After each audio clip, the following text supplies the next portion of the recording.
Olá pessoal, estamos aqui novamente, vamos trabalhar com literatura, segunda geração modernista, só que agora nós vamos ver prosa. Então eu vou dar uma passada nos slides, vamos fazer uns comentários, e depois que eu terminar o slide, eu vou fazer novos comentários a respeito do período. Esse novo comentário vocês podem estar colocando da seguinte forma, como um resumo, aquele resumo que eu colocava no quadro, e vocês podem estar anotando no caderno. Então vamos lá.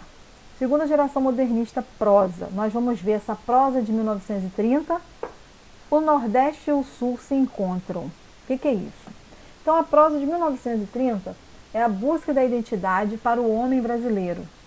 Nesse período estava buscando isso, a identidade para o homem brasileiro, e retrata a seca. Olha aí, segunda foto, né? A geração dos mais significativos nomes do romance brasileiro. Quem são? José Lins do Rego, Graciliano Ramos, Raquel de Queiroz, Jorge Amado, Érico Veríssimo. Eles trabalham baseado em quê? No regionalismo crítico, denúncia de problemas sociais, fala da vida dos marginalizados, uma linguagem utilizando a oralidade e expressões regionais. Bem parecido lá com alguma coisa de realismo e naturalismo, né? Aí temos José Lins do Rego, com algumas obras dele. Uma linguagem coloquial. Engenhos do Paraíba, uma obra. Memorialismo, que fala de emoção e afetividade. Graciliano Ramos já era um romance mais introspectivo, interno. União do regional com o universal, uma linguagem direta, objetiva, sem adjetivos. Retratava os problemas sociais e existenciais. Fazia análise psicológica do personagem. Aí nós temos o ser humano reduzido à condição animal no drama da família de retirantes, em Vidas Secas. E São Bernardo, ele fala da aproximação com Machado de Assis no conflito entre o ter e o ser. Aí nós temos Raquel de Queiroz, que tem preocupação social, faz análise psicológica do personagem, uma linguagem enxuta, objetiva, aborda o coronelismo.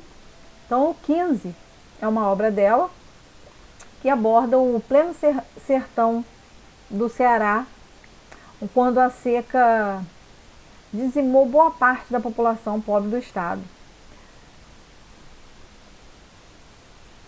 Nós temos outro autor, Jorge Amado, que aborda o engajamento político, fala da política dos coronéis, a sensualidade, paisagens da Bahia.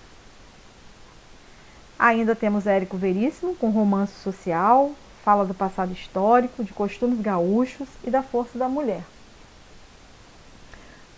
Tendo uma passada aqui nesses slides, para a gente ter uma noção do que é esse período, agora, se vocês quiserem anotar, farei um resumo desse período, da prosa na segunda geração modernista, que era conhecida como geração de 30.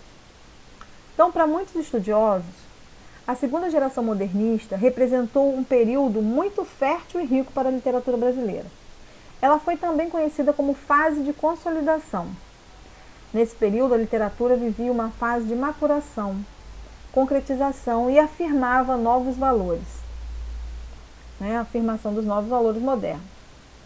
Além da prosa, a poesia também ganha foco literário, como nós já vimos no capítulo 1, trabalhando com temas nacionais, sociais, históricos. Foram os preferidos dos escritores dessa época, dos escritores que nós acabamos de ver no slide. E na parte histórica, que momento aconteceu isso? A segunda fase do modernismo no Brasil surgiu num contexto meio conturbado. Aconteceu logo após a crise de 29 em Nova York, onde nós tínhamos a depressão econômica. Muitos países estavam mergulhados nessa crise econômica, política e social.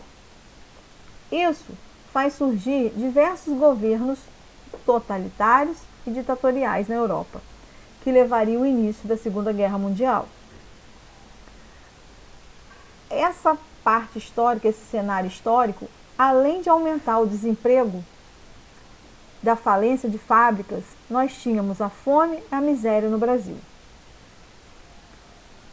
No Brasil, a Revolução de 30 representou um golpe de Estado. O presidente na época, Washington Luiz, foi deposto impedindo aí a posse de presidente eleito Júlio Prestes.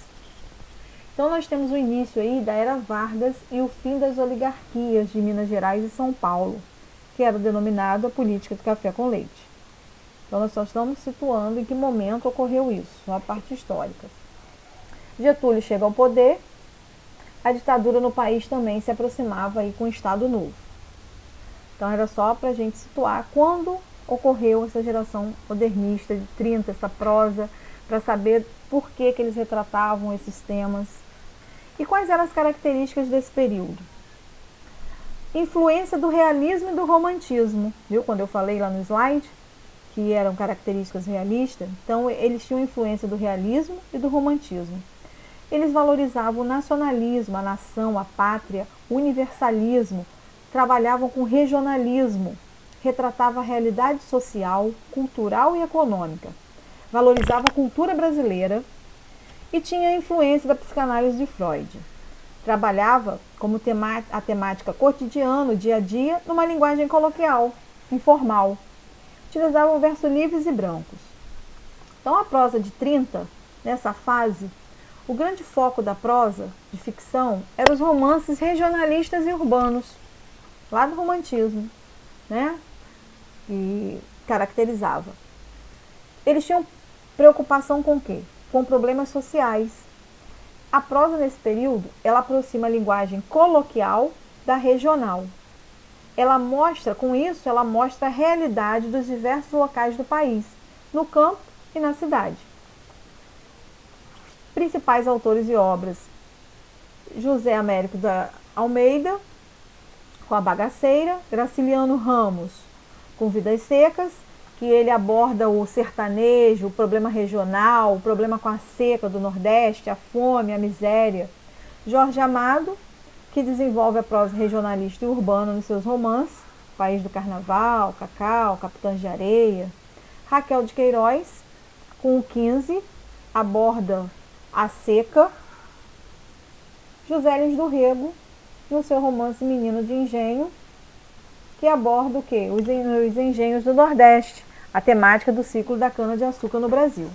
Então aí fica caracterizado esse período da segunda geração modernista prosa. Dúvidas? Vamos tirar na próxima aula online.